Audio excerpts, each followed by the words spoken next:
जो ठाकुर हैं उनसे ये लड़ाई लड़ी और इसको बुलाने वाले यहाँ के राजा और ठाकुर थे, क्योंकि यहाँ के जो आज अपने आप को राजपूत कहते हैं, क्षत्रिय कहते हैं, उनकी औकात आदिवासियों से लड़ने की नहीं थी। इसलिए वो आदिवासी को जीतने के लिए चापलूसी करके अंग्रेजों को बुला करके लाए थे। अंग्रेज अपनी मर्जी से नहीं आया था। तो मूल दुश्मन हमारा कौन था? इस क्षेत्र के जो अपने आप को आज राजपूत या क्षत्रिय कहते हैं, और हमारे आदिवासी गरासिया लोग आज के क्षत्रिय या जो भी राजपूत हैं उनको राबड़िया बोलते हैं। क्या बोलते हैं? राबड़िया। राबड़िया का मतलब होता है मिक्स। ओरिजिनल राजपूत, ओरिजिनल क्षत्रिय नहीं, जो मिक्स है, ओरिजिनल क्षत्रिय नहीं है, ओरिजिनल राजपूत नहीं है, उनको राबड़िया बोला जाता है। तो ओरिजिनल क्षत्रिय कौन है? ओरिजिनल क्षत्रिय, ओरिजिनल राजा के पुत्र आदिवासी। आज के जो राजपूत या क्षत्रिय हैं वो नहीं है। तो हमारे यहाँ जो लड़ाई हुई जिसमें हमारे 50 या उससे अधिक जो आदिवासी भाई शहीद हुए, वो आदिवासी हुए शहीद हुए, हमारी इस क्षेत्र की जमीन के लिए लड़ते शहीद हुए, इलाके के लिए लड़ते हुए शहीद हुए। राणा पुंजा की बात आई तो राणा पुंजा जो लड़े महाराणा प्रताप के साथ मिल करके, तो राणा पुंजा के साथ जितने भी आदिवासी लड़े थे वो इलाके की लड़ाई लड़ रहे थे, क्षेत्र की लड़ाई लड़ रहे थे।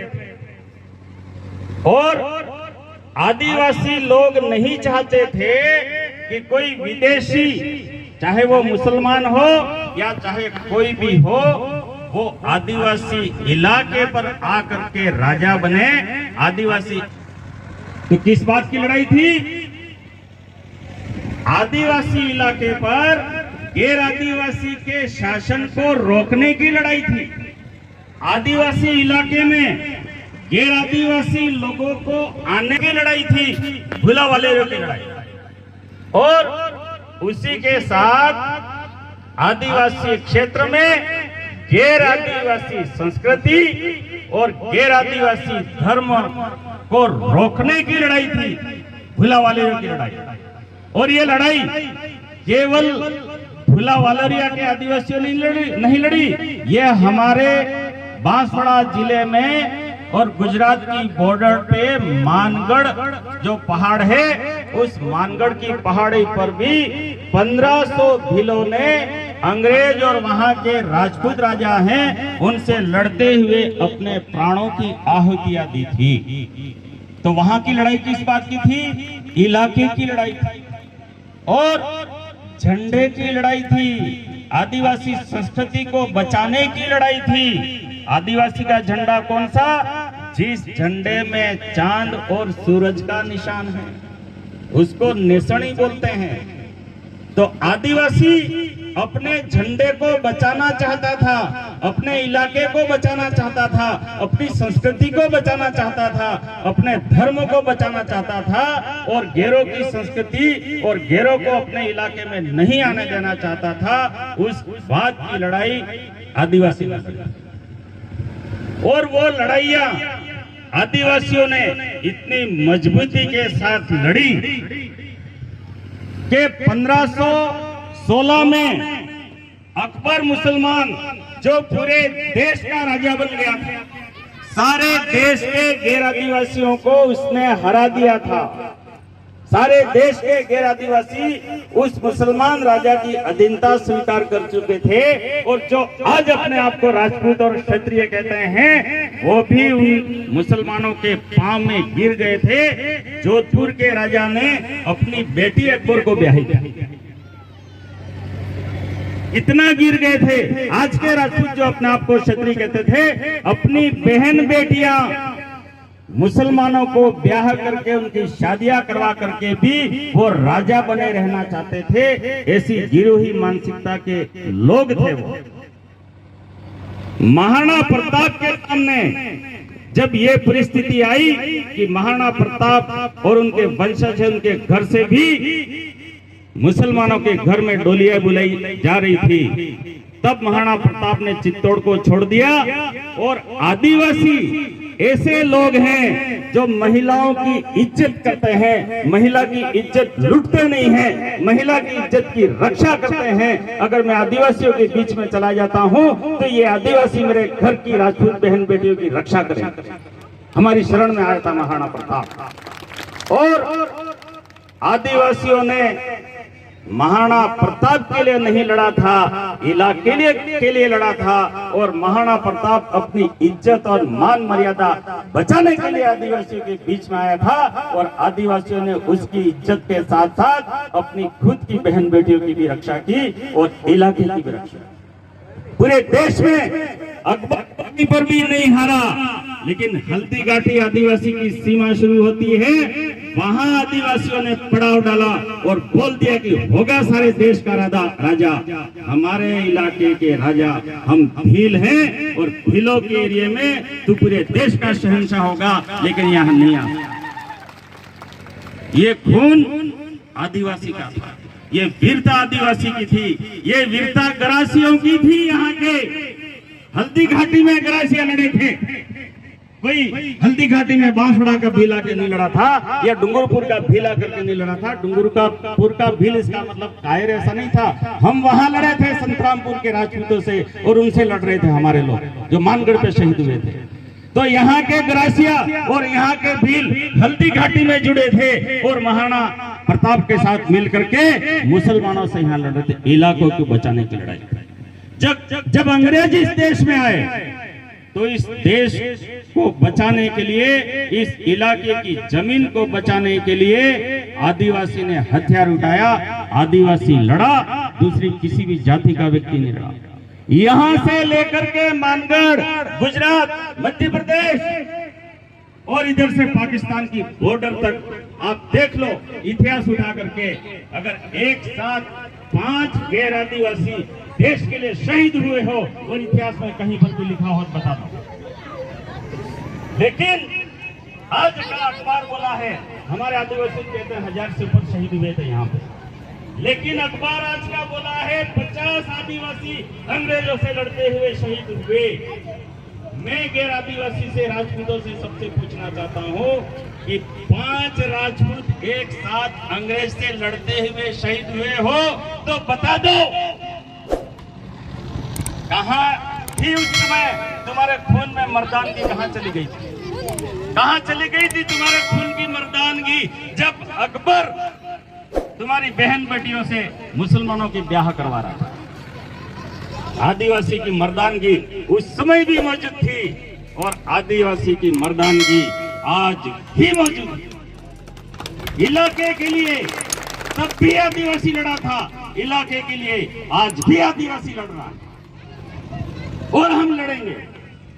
1874 में अंग्रेजों से लड़ने के बाद कई सारे अंग्रेजों को मार दिया आदिवासी ने, और अंग्रेज हताश हो गए, निराश हो गए कि आदिवासी से नहीं जीता जा सकता है। और आदिवासी इसलिए लड़ रहा है क्योंकि वो इस देश का मालिक है, और दूसरी जाति के लोग इसलिए नहीं लड़ रहे हैं कि वो इस देश के नहीं हैं, वो बाहर के हैं, इसलिए नहीं लड़ रहे हैं। ये अंग्रेज को पता लगा, तब अंग्रेज ने कहा कि देश के मालिकों से लड़ करके हम नहीं जीत सकते हैं, मालिकों को विश्वास में लो, मालिकों से समझौता करो। तब अंग्रेजों ने आदिवासी के डर की वजह से 1874 में शेड्यूल डिस्ट्रिक्ट एक्ट बनाया, अनुसूचित जिला अधिनियम 1874 में, आज से 150 वर्ष पहले। और आदिवासी जिले बना करके अंग्रेजों को बोला कि इन जिलों में तुम अंग्रेजों का कोई कानून कायदा नहीं चलेगा, आदिवासी इस देश का मालिक तो है लेकिन ये इलाका आदिवासी का घर है, इस घर में तुम्हारा कोई कायदा नहीं चलेगा। ये कानून आदिवासी ने लड़ करके बनवाया 1874 में। हमारा 1874 का जो आदिवासी एरिया है उसके नक्शे हमारे पास में मौजूद हैं। पूरी बॉम्बे स्टेट आदिवासी एरिया थी 1874 में। बॉम्बे स्टेट का मतलब आज का महाराष्ट्र, आज का गुजरात, आज का मध्य प्रदेश, आज का दक्षिण पश्चिमी राजस्थान और पाकिस्तान उस समय नहीं था, सिंध प्रांत तक बॉम्बे स्टेट आदिवासी एरिया थी। इतने एरिया में केवल आदिवासी रहता था, दूसरी जाति का कोई भी व्यक्ति नहीं रहता था। तो 1874 में बाप दादाओं ने एरिया लिया और इस एरिया के लिए कहा, हमारे बाप दादाओं ने, आदिवासी बिलों ने, कि गैर आदिवासी का धर्म और गैर आदिवासी की संस्कृति, गैर आदिवासी का झंडा हमारे आदिवासी एरिया में नहीं चलेगा और गैर आदिवासी का कायदा हमारे आदिवासी एरिया में नहीं चलेगा। ये 150 वर्ष पहले हमारे बाप दादाओं ने ये अधिकार लिया। इसके बाद में 1919 में संविधान बना, उसमें भी आदिवासी एरिया को बाहर रखा। अंग्रेजी में इसको एक्सक्लूडेड एरिया बोला।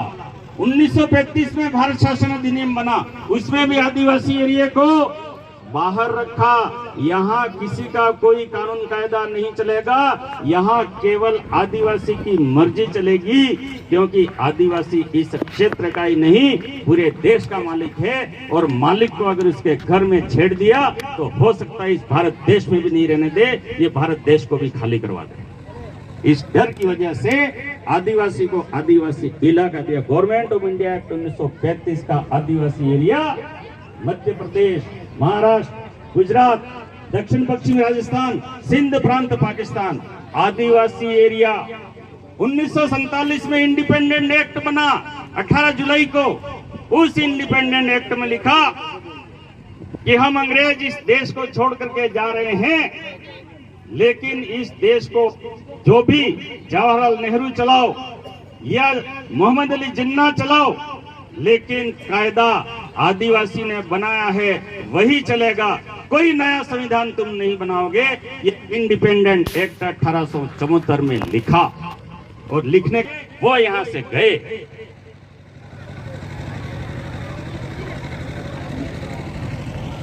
लेकिन ये हमको क्या पढ़ा रहे हैं कि आदिवासी को अधिकार किसने दिया है? भीमराव अंबेडकर ने दिया है। ये कह रहे 1874 में हमारे बाप दादाओं ने लड़कर था। तुम्हारे अंबेडकर का जन्म तो 1851 में हुआ भाई।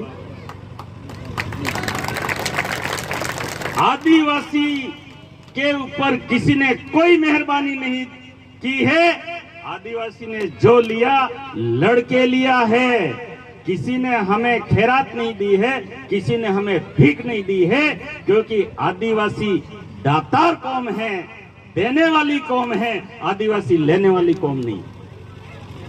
तो आदिवासी ने जो लिया लड़ करके लिया। और ये आदिवासी एरिया जिसको कहा जाता है वो आदिवासी एरिया हमारे बाप दादाओं का लिया हुआ है। आज के संविधान में इसको अनुसूचित क्षेत्र कहते हैं। अनुसूचित क्षेत्र शेड्यूल एरिया बोलते हैं। शेड्यूल एरिया के लिए हमारे बाप दादाओं ने कानून बनाया। क्या कानून बनाया? कि पूरा देश आदिवासी का है, देश का मालिक आदिवासी है, लेकिन एरिया आदिवासी का है। उसमें सारे देश में तुम रह सकते हो, लेकिन एरिया में आदिवासी को छोड़ करके दूसरे का कोई अधिकार नहीं होगा। आदिवासी को छोड़ करके आदिवासी एरिया में किसी का खाता नहीं हो सकता है। अगर है तो गैर कानूनी। आर्टिकल 244(1) में लिखा हुआ है कि आदिवासी एरिया की जमीन का मालिक केवल आदिवासी। और उसी हिसाब से 1957 में सुप्रीम कोर्ट का फैसला आया। उस सुप्रीम कोर्ट के फैसले में बोला गया कि आदिवासी एरिया में केंद्र और राज्य सरकार की 1 इंच जमीन नहीं है। ये सुप्रीम कोर्ट 1997 में बोली कि केंद्र और राज्य सरकार की 1 इंच जमीन नहीं है, तो केंद्र और राज्य सरकार को आदिवासी का मूल निवास प्रमाण पत्र देने का अधिकार नहीं है, आदिवासी का जाति प्रमाण पत्र देने का अधिकार नहीं है, आदिवासी की जाति तय करने का अधिकार नहीं है। आदिवासी कौन है ये आदिवासी जानता है, इस एरिया का कौन है ये आदिवासी जानता है। आदिवासी एरिया के बाहर का हुआ तहसीलदार, एसडीएम, कलेक्टर को मालूम नहीं है कि कौन आदिवासी है और कौन आदिवासी नहीं। तो कौन तय करेगा? हमारा प्रधान इस एरिया का है, ये ग्रासिया जी प्रधान है, वो तय करेगा कि कौन आदिवासी है कौन गैर आदिवासी। ये प्रधान तय करेगा कि कौन इस एरिया का है कौन इस एरिया का नहीं है। ये सरपंच तय करेगा, ये प्रधान तय करेगा कि कौन इस एरिया में नौकरी करेगा और में नौकरी नहीं करने देनी। ये कायदा हमारे बाप दादाओं के लिया हुआ है, जो आज भी संविधान में लिखा हुआ है कि 100% 100% जमीन आदिवासी की, तो 100% नौकरी भी आदिवासी की होनी चाहिए। लेकिन 73 वर्षों से जो लोग, जो गद्दार हैं, देशद्रोही हैं, संविधान के अनुसार देश को नहीं चला रहे हैं। इस देश का नाम भारत है, जो प्रधान देश का नाम भारत है, इंडिया है। लेकिन 73 वर्षों तक जिन लोगों का शासन रहा, जिन लोगों का इस देश में राज रहा, आज तक हमारे देश की सेनाओं को और हमारे एरिया की पुलिस को जय भारत नहीं बोलने दी, जय हिंद बोलवाते हैं। आज कहां है हिंदुस्तान? कौन से संविधान में हिंदुस्तान नाम का देश लिखा हुआ है? देश का नाम भारत है, तनख्वाह भारत की ले रहे हैं, रोटी भारत की खा रहे हैं, स्टार भारत का लगा रहे हैं और जय बोल रहे हैं हिंदुस्तान की, जय हिंद बोल रहे हैं। अरे गद्दारों, आदिवासी जाग गया है, भारत का मालिक जाग गया है और अब ये जग करके अपने तरीके से देश को चलाएगा और तब तुम सब फांसी पर लटकते हुए नजर आओगे। क्यों? क्योंकि संविधान के विरुद्ध काम कर रहे हो, देश के विपरीत काम कर रहे हो। तो संविधान के अनुसार देश को चलाने वाले, कलम के अनुसार देश को चलाने वाले जिस दिन देश की गद्दी पर जाकर के बैठेंगे, उस दिन ये देशद्रोही